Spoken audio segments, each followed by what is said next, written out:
YouTube, what is good? So a little while ago, probably like a week, 2 weeks ago, I made a video about my newest camera, the Fuji X100F, and I got a lot of positive feedback as well as a lot of questions on that video.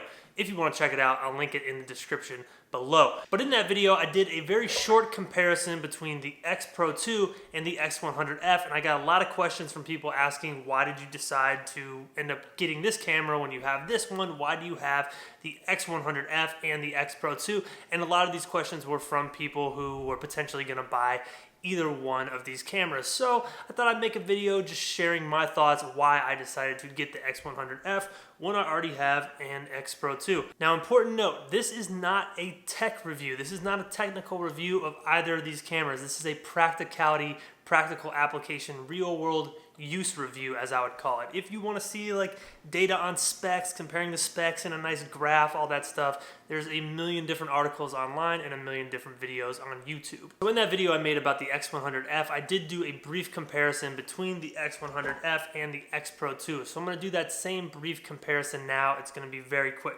The first thing I want to talk about is the size of the two cameras. Now check that out. That is them side by side. And obviously the X-Pro2 is just a little bit bigger. Another obvious, the X-Pro2, you can change the lens on. The X100F has a fixed 23 f2, which is a 35mm f2 equivalent. Another thing you will notice, they have the same optical viewfinder. They basically look the exact same, and by using them, they perform the exact same. You can switch between optical viewfinder, EVF, you can customize the displays, you can do a lot with the viewfinder on these cameras. Now, aesthetically, they look very much similar. Obviously, the X100F has a flash built in. The X-Pro2 does not. The dials and the buttons on both cameras are very similar. The X-Pro2 has larger dials, however, a little bit easier for your finger to use. And the last thing in this comparison, they both make great photos. I would argue that the image quality is basically the same between these two cameras. I can't notice a difference with the naked eye.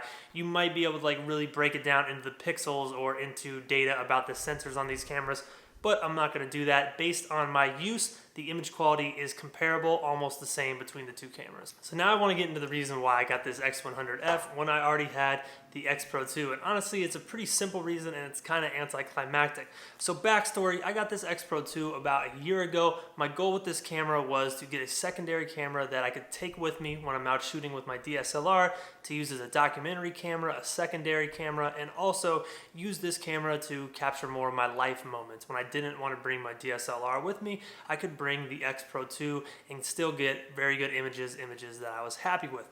Now, this is my first jump into mirrorless cameras. I had never used a mirrorless camera before. I had only used DSLRs, and I'll be honest, it took me a long time to adjust to this camera. But with that being said, this camera achieved all those goals that I had for it. I was able to use it at family events, wouldn't have to bring my DSLR. I was still very happy with the photos.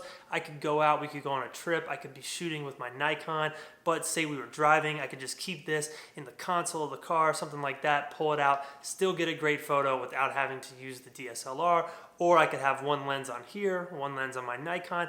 It was just a great secondary camera. It's funny, when I first got this X-Pro2, I was so excited about the size. I was like, yes, this camera's so small. I finally have a small, convenient, easy to use camera.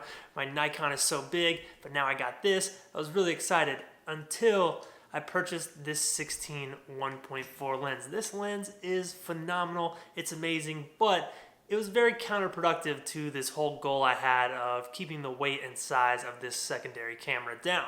It's not a bad thing, it takes great pictures, but with this lens on the camera, it no longer becomes this compact, easy to carry thing that I envisioned it being a year ago when I first got it. So now we got that backstory out of the way. 2 months ago, I was thinking about getting a 35mm equivalent for this X-Pro2, the 23mm 1.4. It's like, man, it'd be so nice to have a 35 on here that I could use, but I got to thinking, you know, the size of that thing is pretty much the same as the 16. It's very big. It's kind of counterintuitive for me to bring a camera this size as well as my Nikon DSLR with me to the same place. You know, that whole one small camera, one big camera idea sort of went out the window. Early on this channel, I got the Fuji 23 f2 lens, which I ended up returning. But that lens was about this size, the same size as the 35 f2, which you can see is very convenient. This is a great lens to keep on this camera because it does keep it small and compact. but I had a few issues with that lens. I didn't like how soft it was. It just wasn't for me. But it is now for me because it is the same lens on the Fuji X100F. However, look at how small it is when it is on the X100F. We were talking about a lens this size on the X-Pro2 versus a lens that size on the X100F.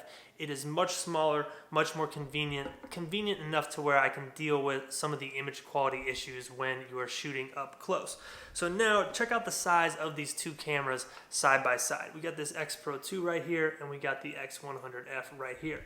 As you can see, there is a major size difference. So essentially what ended up happening is there was nothing wrong with this camera, with the image quality. I still really enjoy it. I still really like it. It became an issue of convenience and convenience in my personal application of cameras, what I want to use them for. I like having my large Nikon that I do video and photo on, and I wanted to have a small, compact secondary camera, which I thought was going to be the X-Pro2, but now it is the Fuji X100F. And I have no complaints. The image quality, like I said, is the same between these two cameras. This one is just much smaller, and it does that job that I hoped this camera would do initially, which is I can throw this thing in my car, I can throw it in my bag, I can pretty much take it anywhere with me as a secondary camera without having any issue whatsoever with size. Now with that being said, this camera is not necessarily for everyone. I'm fortunate enough to be able to have multiple cameras that I can use for different things, for different purposes.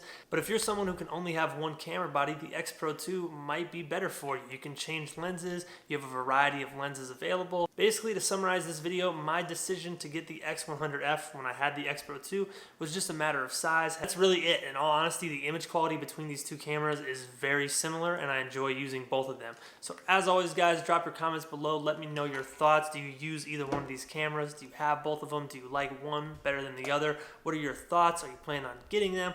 Whatever you want to talk about, just let me know in the comments. Also, do me a solid, hit that thumbs up button, subscribe to the channel if you are new, and I will catch you guys tomorrow or Friday.